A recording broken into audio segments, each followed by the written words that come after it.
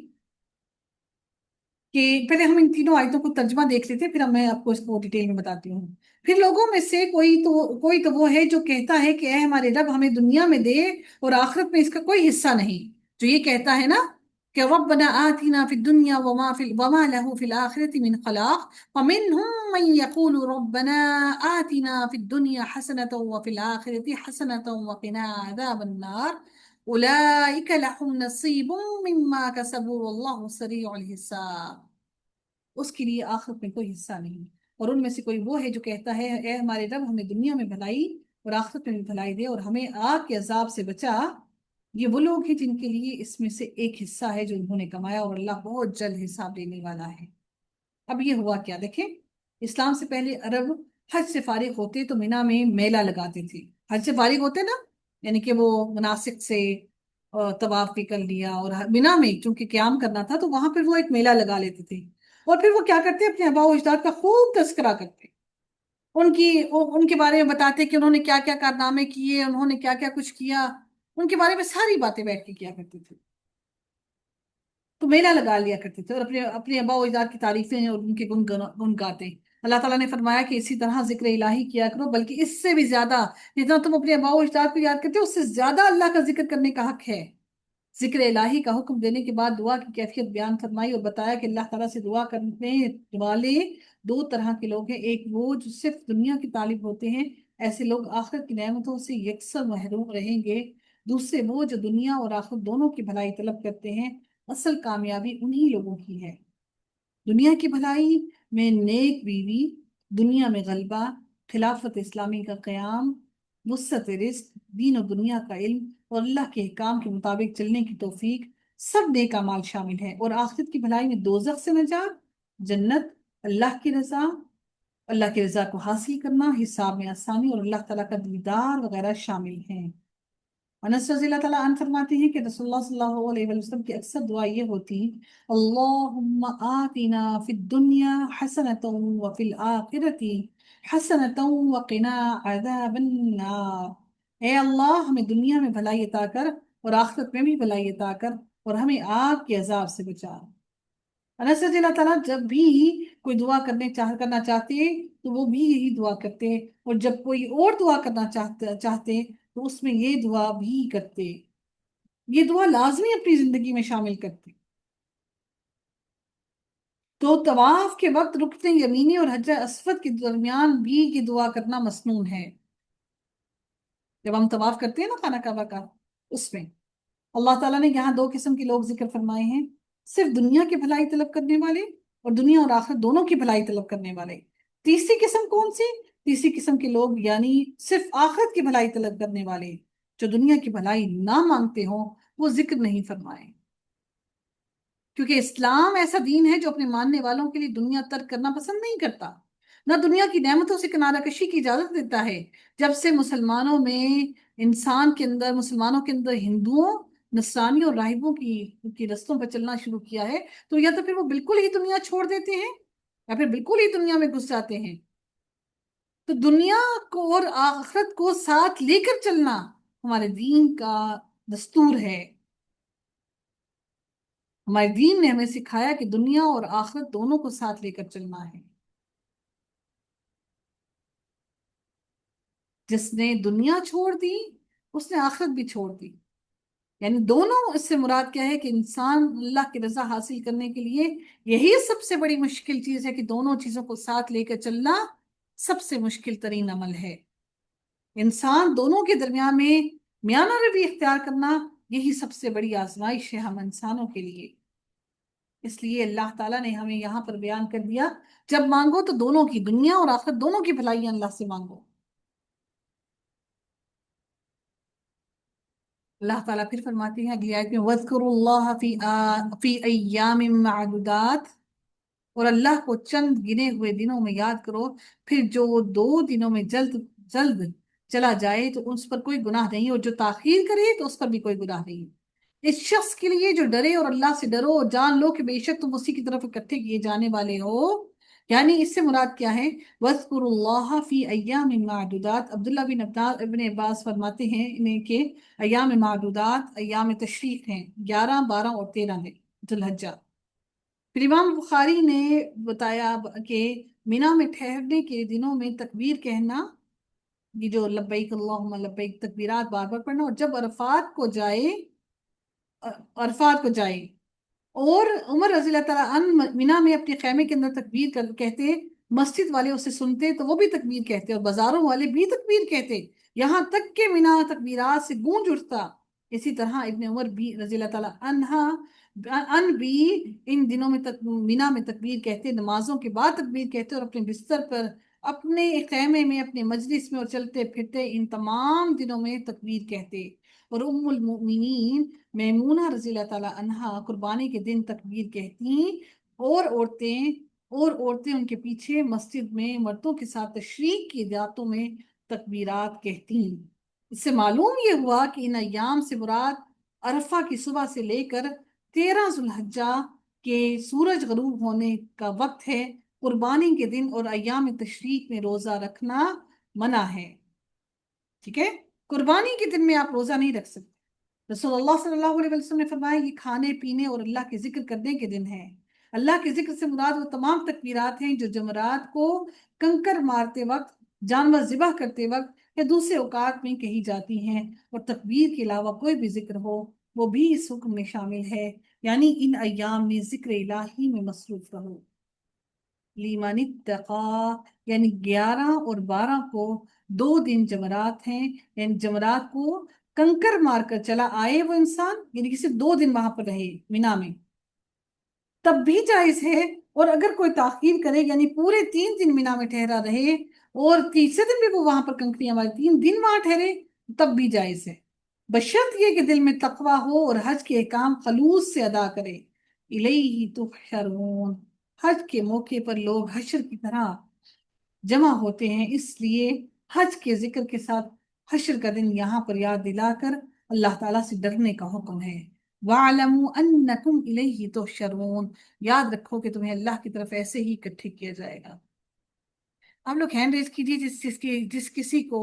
اس وقت یہ محسوس ہو رہا ہے کہ وہ حج کر رہا ہے، حج کی کیفیت محسوس ہو رہی ہے، کہ ایسے جیسے آپ کے دل کو یہ محسوس ہو رہا ہو کہ حج کی کیفیت آپ کے اوپر گزر رہی ہو۔ اللہ تعالیٰ ہم سب کو حج مبرور نصیب فرمائے، اللہ تعالیٰ ہم سب سے راضی ہو، ہم سب کو اپنے گھر کی زیارت کروائے، اللہ تعالیٰ ہمیں اپنے انبیاء کی زمین، اپنے نبی کی زمین پر جانا نصیب فرمائے، وہاں رہنا نصیب فرمائے، وہاں پر عمل صالح کرنا نصیب فرمائے۔ میرے رب ہمارے لیے دنیا میں رزق کمانا آسان کر دے، ہمارے لیے آخرت کے عمل کرنا آسان کر دے، ہمیں اللہ تعالیٰ تقوی نصیب کر دے، اللہ تعالیٰ ہمیں استقامت نصیب کر دے، ہمارے دلوں کو دین کے لیے جمع دے، ہمارے دلوں کو اپنے خلوص کے لیے، اپنی محبت کے لیے خالص کر دے، ہمارے اعمال کو اعمال صالح کر دے اور اپنی رضا کے مطابق ڈھال لے۔ میرا رب تو ہم سے راضی ہو جا، ہم بڑے گناہ گار ہیں، تو ہم سے راضی ہو جا، تو ہماری آنے والی نسلوں سے راضی ہو جا، تو ہماری آنے والی نسلوں کو سدھار دینا۔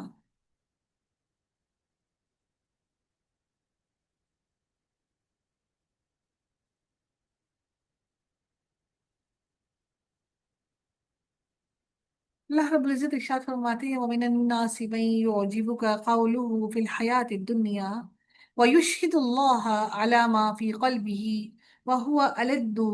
أَلَدُّ الْخِصَامِ۔ اللہ رب العزت ارشاد فرماتے ہیں اس آیت کے اندر، اور جب واپس جاتا ہے تو زمین میں دوڑ دھوپ کرتا ہے تاکہ اس میں فساد پھیلائے، اور وَمِنَ النَّاسِ مَن يُعْجِبُكَ، اور لوگوں میں سے بعض وہ ہیں، اللہ تعالیٰ ان لوگوں کے بارے میں فرماتے ہیں کہ اور لوگوں میں سے بعض وہ ہے جس کی بات دنیا کی زندگی کے بارے میں تجھے اچھی لگتی ہے، اور وہ اللہ کو اس پر گواہ بناتا ہے جو اس کے دل میں ہے، حالانکہ وہ جھگڑے میں سخت جھگڑالو ہے۔ پھر اللہ تعالیٰ اگلی آیت میں فرماتے ہیں وَإِذَا تَوَلَّى سَعَىٰ فِي الْأَرْضِ لِيُفْسِدَ فِيهَا وَيُهْلِكَ الْحَرْثَ وَالنَّسْلَ وَاللَّهُ لَا يُحِبُّ الْفَسَادَ، اور جب واپس جاتا ہے تو زمین میں دوڑ دھوپ کرتا ہے تاکہ اس میں فساد پھیلائے اور کھیتی اور نسل کو برباد کرے، اور اللہ فساد کو پسند نہیں کرتا۔ اب جو پچھلی آیات ہم نے پڑھی ہیں فَمِنَ النَّاسِ سے لے کر یہاں تک دو قسم کے لوگ ذکر کیے، یعنی طالب دنیا اور طالب دنیا اور آخرت دونوں۔ اب یہاں سے منافقین کے اوصاف بیان کیے جا رہے ہیں۔ پیچھے ہم نے جو پڑھی نا فامن الناس، یہ جو آیت تھی فامن الناس، یہ فامن الناس من یقول ربنا آتنا فی الدنیا، یہاں پر ان لوگوں سے مراد، اور یہاں پر بات کی جا رہی ہے ان لوگوں کے بارے میں جو کہ ومن الناس من يعجبك قوله في الحیات الدنیا ويشهد الله على ما في قلبه وهو ألد الخصام۔ اللہ تعالیٰ اب یہاں پر ان لوگوں کے بارے میں ذکر کر رہے ہیں کہ جو منافقین کے اوصاف بیان کی جا رہے ہیں۔ رسول اللہ صلی اللہ علیہ وسلم کے عہد مبارک میں چند ایسے چال باز لوگ تھے اور ہمیشہ رہے ہیں، ان آیات میں ان کی صفات بیان کی جا رہی ہیں کہ ان سے چوکس رہنے کی ہدایت ہے، ان سے متنبہ رہیں، ان سے دور رہیں۔ یہ صرف وہاں اس وقت کی بات نہیں ہے، بلکہ یہ آج ہمیں بھی تنبیہ کی جا رہی ہے۔ جس انسان کے اندر یہ خصوصیات پائی جائیں وہ انسان اس انسان سے دور رہیں۔ ایسے منافق کی پہلی صفت یہ ہے کہ وہ دنیا کی زندگی سے متعلق بہت سی معلومات رکھتا ہے، دنیا کی زندگی کے بارے میں بڑی معلومات۔ اب اپنے آپ کو سوچئے گا، ہم کہتے ہیں نا کہ ہمیں اپنی برائی کا کیسے پتہ لگے، اپنے آپ کے بارے میں سوچئے گا۔ برانڈز کے اوپر سیل لگی ہے، آپ کو معلوم ہے، نیا ڈرامہ کون سا آیا ہے آپ کو علم ہے، اب نیا فیشن کون سا چل رہا ہے آپ کو علم ہے، اچھا نیا فرنیچر کون سا چل رہا ہے آپ کو علم ہے، ہمیں کون سی چیز کو کس طرح سے سیٹنگ کرنا ہے ہمیں علم ہے۔ یعنی اس کو دنیا کی ہر چیز کا علم ہے، دنیا کی عیش و عشرت کی ہر چیز کا علم ہے۔ یہ اس منافق کی پہلی صفت ہے۔ اگر ہم اس کی گہرائی میں جائیں تو ہمیں لگے کہ ہم سارے ہی منافق ہیں، کہ وہ انسان دنیا پر اتنا علم رکھتا ہے اور آخرت پر بات ہی نہیں کرتا۔ آپ ایسے لوگوں کی محفلوں میں بیٹھ کر دیکھیے، آپ دنیا داری کے لوگوں میں بیٹھ کر دیکھیے، اگر آپ ان لوگوں کے دلوں منہ میں سے ایک مرتبہ اللہ کا نام سن گئے تو آپ کہیے گا کہ میں غلط کہہ رہی ہوں۔ آپ دنیا داری کے لوگوں میں بیٹھ کر دیکھیے، ایک مرتبہ ان کے منہ سے اللہ کے بارے میں کوئی بات نہیں نکلے گی، اور دنیا کی کوئی بات کہہ لیجیے انہیں سب علم ہوگا۔ اور اگر آپ اگر اللہ کے بارے میں، اللہ کے دین کے بارے میں ایک بھی سوال کر لیں ان کو کچھ علم نہیں ہوگا، حالانکہ وہ با علم لوگ ہیں، اس کے باوجود علم نہیں ہوگا۔ ابو ہریرہ رضی اللہ تعالیٰ عنہ سے روایت ہے کہ کتابوں اور رسولوں کے انہوں نے کیا روایت کیا ہے کہ رسول اللہ صلی اللہ علیہ وسلم نے فرمایا اللہ تعالیٰ ہر سخت دل، متکبر، بخیل سے بغض رکھتا ہے، جو بازاروں میں شور کرنے والا ہے اور رات کو مردار ہو کر سو جاتا ہے اور دن کو گدھا ہے۔ اللہ اکبر۔ دنیا کے معاملات کا عالم، دنیا کے معاملات میں علم رکھنے والا، آخرت کے معاملات سے جاہل ہے۔ ایسا ممکن ہی نہیں ہے۔ دیکھیں ایسا ممکن ہی نہیں ہے کہ آپ دنیا کے ساری چیزوں کا علم رکھ لیں اور آخرت کا آپ کو علم بھی ہو، ایسا ممکن نہیں ہے، اٹس ناٹ پاسبل۔ 24 گھنٹوں میں یا تو پھر آپ اللہ کے بارے میں علم حاصل کریں گے یا پھر دنیا کے بارے میں علم حاصل کریں گے، دونوں علم ساتھ ساتھ نہیں چل سکتے۔ ہمیں ہوش ہی نہیں ہوتا کہ ہم نے کیا پہنا، کیا اوڑا، کیا کھایا، کیا پیا، ہوش ہی نہیں۔ ہاں پیٹ بھرنے کے لیے کچھ پیٹ میں ڈال دیا الحمدللہ، جسم ڈھکنے کے لیے اللہ نے کپڑے عطا کر دیا الحمدللہ، اور پھر میرا رب ایسا ہی نہیں عطا کرتا، میرا رب اتنا خوبصورت آپ کو لباس پہناتا ہے، بہترین عمدہ سے عمدہ کھلاتا ہے، کیونکہ آپ اللہ کی رضا کی خاطر خود کو اللہ کی رضا میں ڈھالنے کی کوشش کر رہے ہیں۔ اس کی رضا میں ڈھلنے کی کوشش تو کیجئے۔ آپ کبھی کسی حافظ قرآن کو بھوکا مرتا نہیں پائیں گے، آپ کسی کو قرآن پر عمل کرنے والے کو بھوکا مرتا نہیں دیکھیں گے۔ اللہ کی آزمائش میں ضرور ہوں گے، لیکن اللہ تعالیٰ ان کو اپنے ساتھ جڑے رہنے کے سبب اللہ تعالیٰ ان کو اس میں اتنی برکتیں عطا کرے گا، وہ 10,000 بھی کمائیں گے تو ان کا گھر کا سارا نظام